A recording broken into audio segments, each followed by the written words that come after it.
Materi untuk bulan pertama dari novena yang kami berikan kepada Anda sekalian adalah Maria Bunda Gereja yang berziarah. Bapak Ibu sekalian, para romo, saudara-saudari yang terkasih, peziarahan, kalau mendengar kata peziarahan, berziarah, mungkin yang ada dalam benak kita adalah suatu perjalanan hidup, suatu perjalanan. Tapi memang bukan sekedar perjalanan, tapi perjalanan yang memang ada intensinya, ada niatan, ada maksud, ada tujuan, ada orientasi. Jadi misalkan Bapak Ibu berziarah ke Lourdes atau ke Posarang atau ke Sendang Sono, ya, cukup banyak ya tempat ziarah di Jawa ini dan di tanah air kita, ziarah Bunda Maria. Orang berangkat sudah dengan niatan, ada niatan tertentu. Saya masih ingat waktu kecil dulu Sendang Sono itu menjadi tempat ziarah favorit. Dari tempat parkir itu kan jalan kaki ya. Jalannya masih jelek. Sekarang sudah enak, mendekati gua sudah bis bisa parkir, tapi dulu enggak. Dan dulu masih kecil, saya masih SD, itu ya kuat saja, senang. Tengah malam nyampe jalan kaki sampai ke gereja Peromasan, dari sana jalan kaki lagi. Jadi ada niatan, ada maksud, ada tujuannya. Peziarahan. Nah, saudara-saudari, dalam kesempatan ini saya mengajak Anda untuk merefleksikan peziarahan Bunda Maria itu adalah perjalanan untuk mengikuti putranya. Dalam permenungan saya memang pasti Bunda Maria ini tidak dari awal memahami ya maksud dari malaikat Tuhan ketika mengunjungi dia. Bunda Maria dalam permenungan saya tidak langsung paham maksud Tuhan. Dan dia mengikuti proses pertumbuhan kematangan putranya. Pelan tapi pasti. Dia berjuang untuk memahami visi misi hidup dan perutusan putranya. Tidak langsung mengerti dalam permenungan saya. Perempuan Nazaret yang mungkin sederhana dari desa. Tetapi dia mencoba untuk setia. Mari kita lihat satu demi satu ya. Perjalanan Bunda Maria, peziarahannya untuk memahami putranya. Saya mau mulai dari ramalan Simeon. Mungkin Anda masih ingat ramalan Simeon. Bersama dengan Simeon itu ketika Yusuf dan Maria membawa anak-anak Yesus, ada juga satu nabi perempuan, yaitu Hana ya. Hana, Simeon dan Hana. Nah, Simeon ketika menerima bayi Yesus yang dipersembahkan di bait Allah, dia mengatakan, sesungguhnya anak ini ditentukan untuk menjatuhkan atau membangkitkan banyak orang di Israel. Dan untuk menjadi suatu tanda yang menimbulkan perbantahan. Lalu kalimat terakhir, suatu pedang akan menembus jiwamu sendiri, supaya menjadi nyata pikiran hati banyak orang. Ramalan yang dalam renungan saya tidak langsung bisa diterima oleh Bunda Maria. Ini ramalan apa? Kok ngeri ya, suatu pedang akan menembus jiwamu sendiri. Ramalan tentang bayi, tentang masa depannya yang menjatuhkan tapi juga membangkitkan. Artinya orang yang mungkin jadi kontroversi, mungkin jadi perbincangan, jadi bahan pembicaraan, jadi tokoh yang tidak pernah terduga. Ramalan masa depan itu kan selalu tidak pernah pasti ya, tidak pernah pasti. Maka ramalan itu selalu menarik, selalu menarik. Justru karena ketidakpastian. Dan itulah hidup Bunda Maria. Juga ketika anak ini sudah mulai berkembang remaja, ketika dipersembahkan di bait Allah, Anda bayangkan jalan kaki di kitab suci itu berapa hari ya? 3 hari ya. Menuju ke bait Allah di Yerusalem. Lalu ketika harus kembali ke kampungnya, anaknya hilang ya. Dikira berada di antara keluarganya. Dan ternyata tidak ada, balik lagi.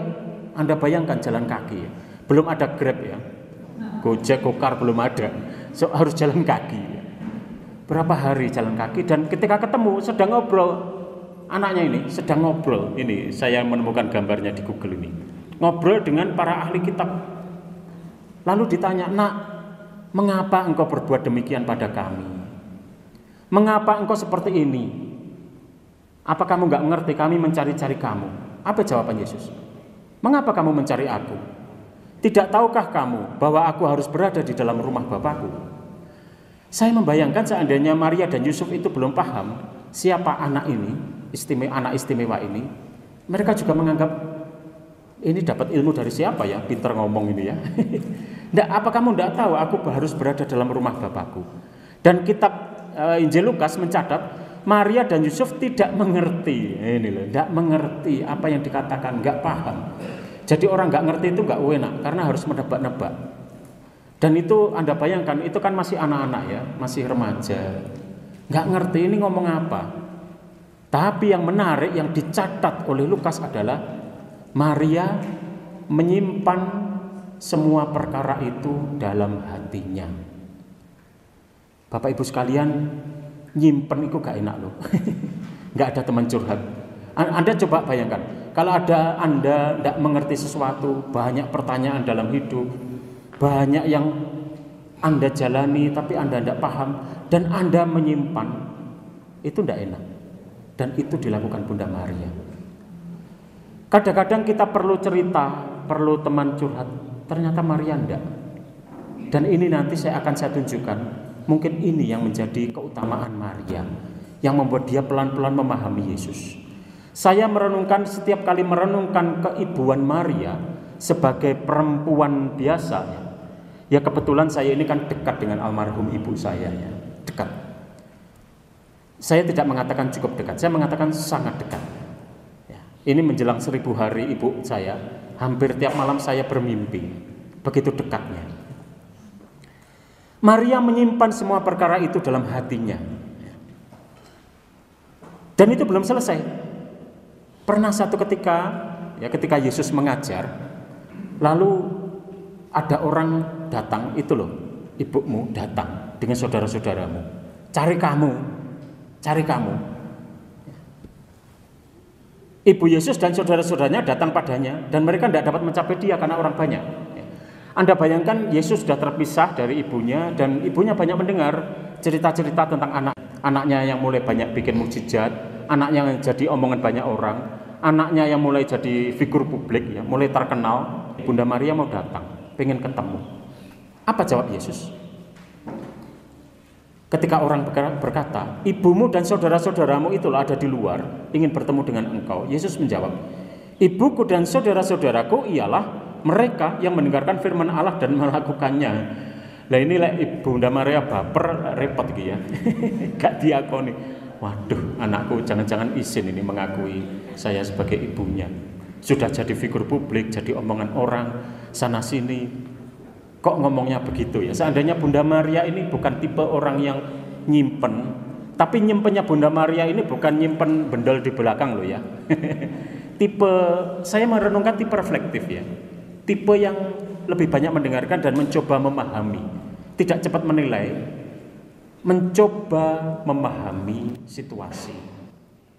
Tuh, ibuku dan saudara-saudaraku itu tunjuk murid-muridnya ya. Di Matius juga dicatat ya, ketika Yesus masih berbincang, ibu dan saudara-saudaranya datang ingin menemui dia. Tuh, lihat ibumu dan saudara-saudaramu. Yesus menunjuk ke arah murid-muridnya, ini ibuku, ini saudara-saudaraku. Murid-muridnya ditunjuk satu-satu. Siapa yang melakukan kehendak Bapakku di surga, dialah saudaraku laki-laki, saudara perempuan, dia ibuku.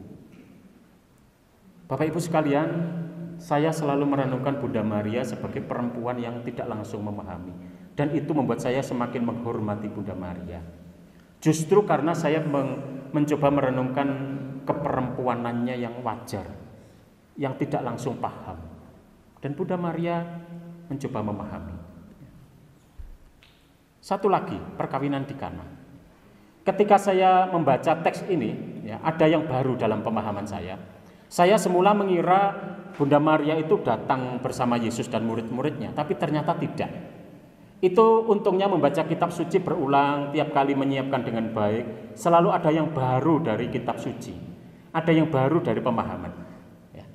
Coba lihat, pada hari ketiga ada perkawinan di Kana yang di Galilea. Dan ibu Yesus ada di situ. Mungkin rewang. Ada di situ. Yesus dan murid-muridnya diundang juga. Nah, kata juga ini yang membuat saya paham. Oh, mungkin datangnya lebih dulu Bunda Maria, dan murid Yesus dan murid-muridnya diundang juga, artinya menyusul. Bunda Maria yang datang situ juga rewang ya, ngoncei brambang, bawang, ya. Terus lombok dan sebagainya.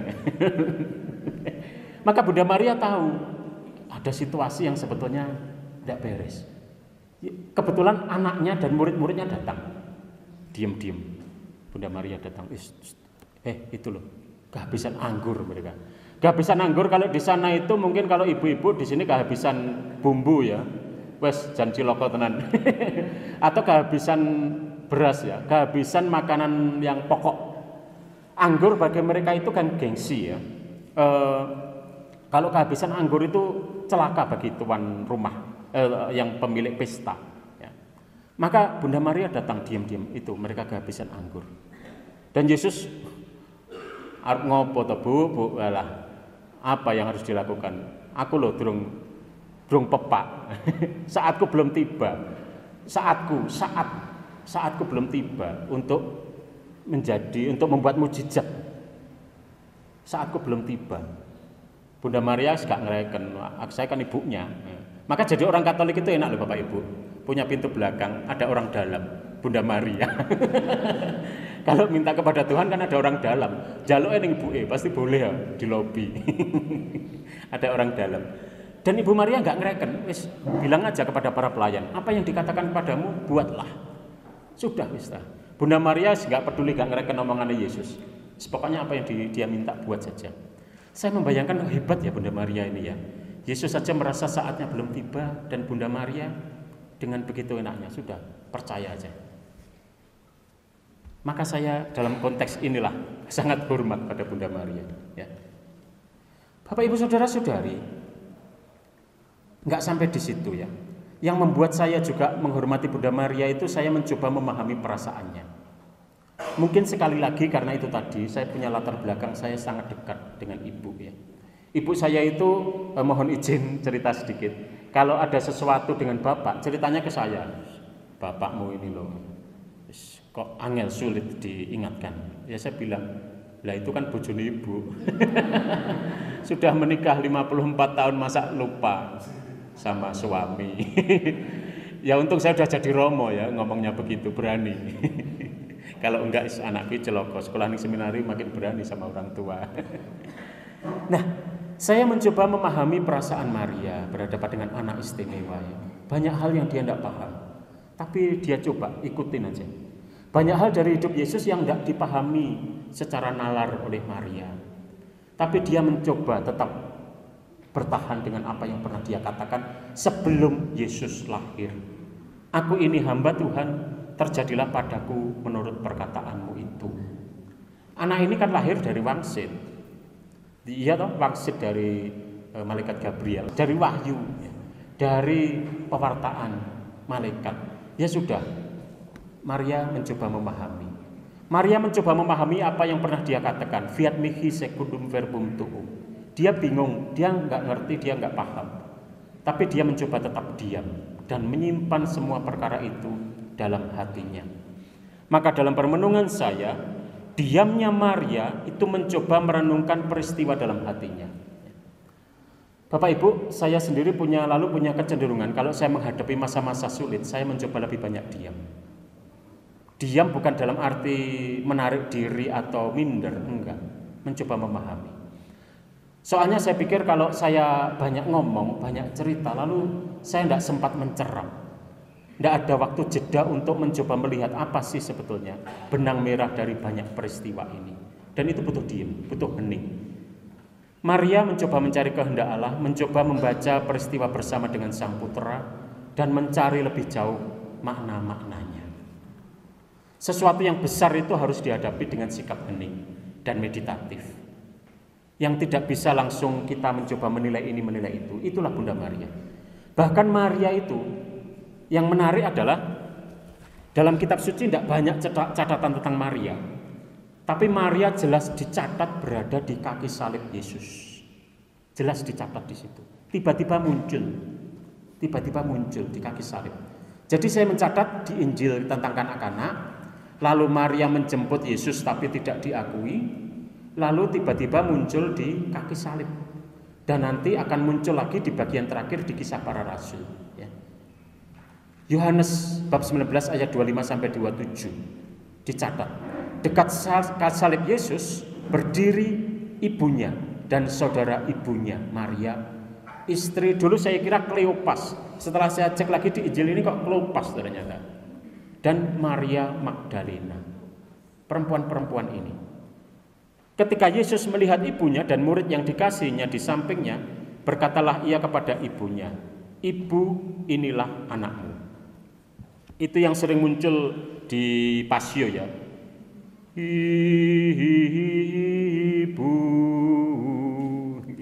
Itu yang paling menyentuh. Inilah anakmu.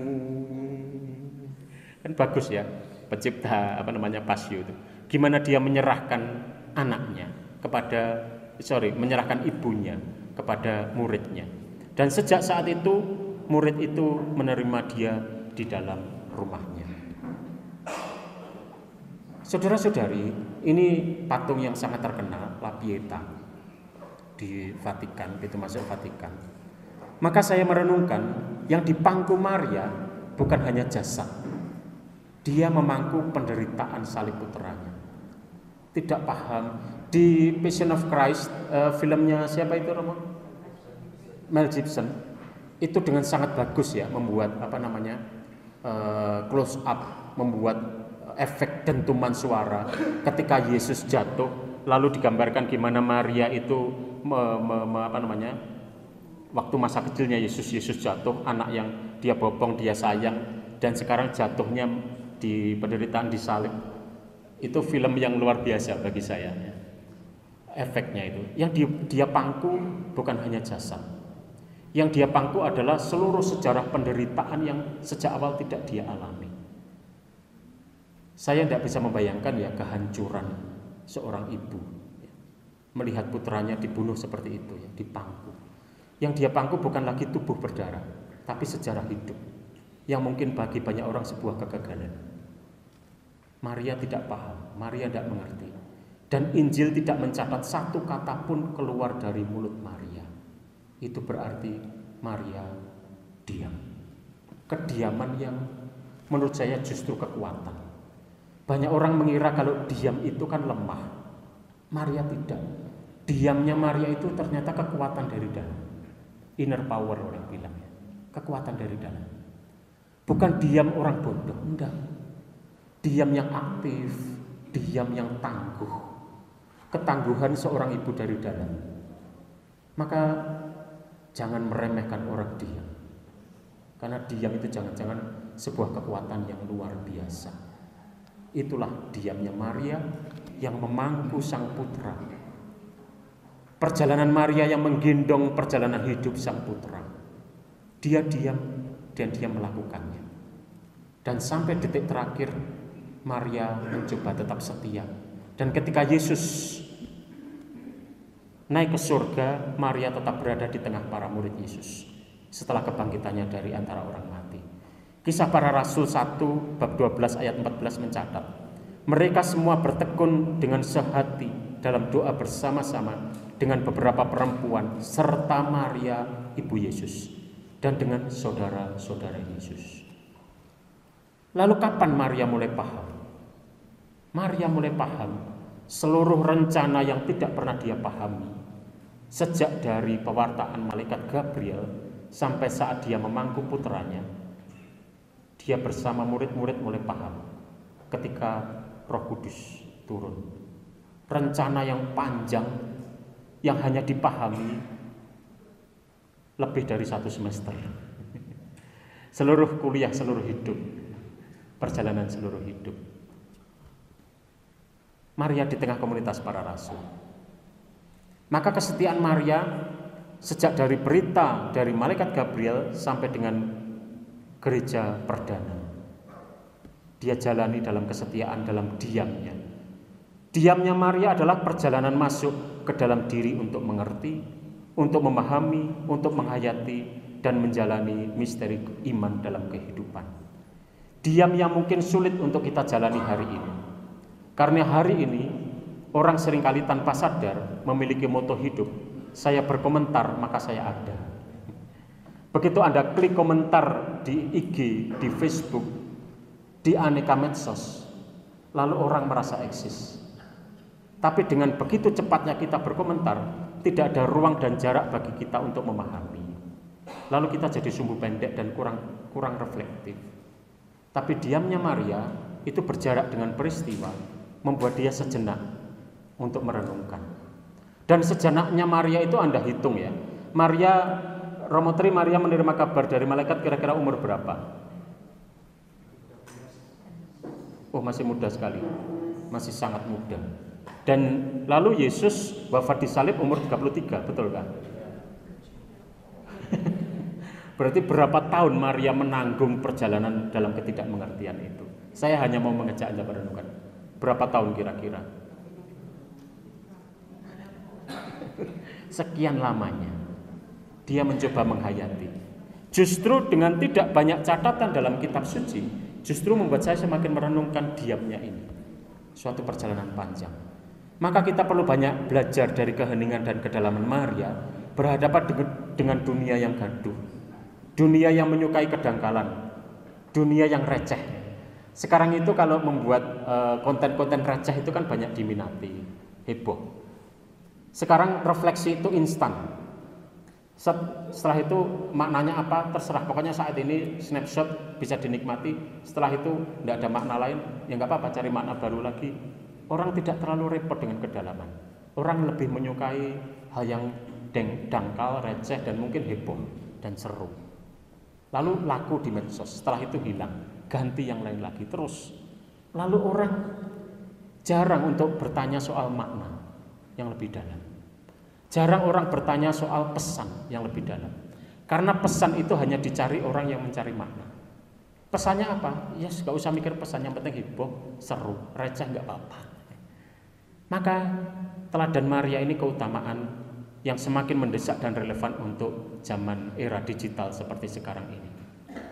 Karena justru dalam keheningan kita mencari misteri yang mungkin belum tersingkapkan, perjalanan hidup.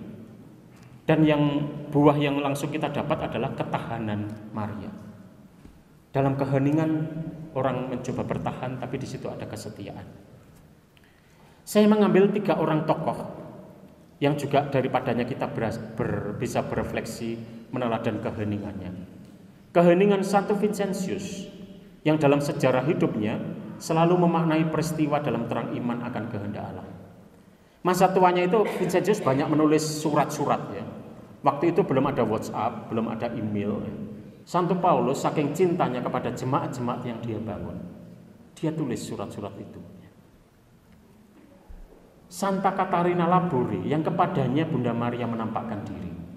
Itu waktu masih novis kalau nggak salah dia ditampaki oleh Bunda Maria malam-malam. Dan sepanjang hidupnya dia tidak banyak cerita tentang penampakan itu. Awal-awalnya ya, sejauh yang saya baca dari biografinya, awal-awalnya orang hanya meraba-raba, jangan-jangan suster ini yang ditampaki oleh Bunda Maria. Karena apa? Karena dia diam. Maka setiap orang yang pernah mengalami penampakan yang tulus, jujur, dan suci, kebanyakan tidak membuka secara langsung. Pesan-pesan Bunda Maria secara tersembunyi pelan-pelan disingkapkan. Dan tidak ada keinginan untuk membangun tempat ziarah sampai kemudian menghasilkan begitu banyak cuan dari tempat ziarah. Nggak ada kepikiran itu. Karena yang dipentingkan apa? Pertobatan. Hampir semua penampakan Bunda Maria selalu meminta suatu pertobatan. Santa Teresa dari Kalkuta, satu ungkapan yang masih selalu saya ingat ketika dia ditanyai oleh wartawan, "Ibu, apa kekuatan yang ibu dapat? Dari mana ibu mendapatkan kekuatan? Ibu mendapatkan energi sedemikian itu?" Di sepanjang jalan Kalkuta membolak-balik tubuh yang sudah mau mati, para pemulung, para orang-orang miskin yang sudah ada belatung di punggungnya, dibawa ke biarannya, dimandikan, sekurang-kurangnya mereka mati dengan layak sebagai manusia, menggerakkan banyak orang untuk melakukan hal yang sama. Lalu wartawan bertanya, "Ibu, dari mana ibu mendapatkan kekuatan itu?" Apa jawab Ibu Teresa? Jawabnya adalah, saya selalu menyempatkan 1 jam di hadapan sakramen Maha Kudus. 1 jam. Rasanya saya 30 menit aja kesemutan ya. Itu 1 jam. Artinya dari situ kekuatannya, dari kedalaman, dari keheningan, dari hidup rohani. Dan akhirnya itulah energi yang betul-betul gak pernah habis. Bapak Ibu sekalian, banyak keutamaan Bunda Maria yang perlu digali justru karena diamnya Bunda Maria yang tidak dicatat dalam kitab suci. Semoga ini menjadi permenungan kita semua, menjadi perjalanan batin kita semua di awal perjalanan panjang novena kita 9 bulan ini. Terima kasih banyak, Tuhan memberkati.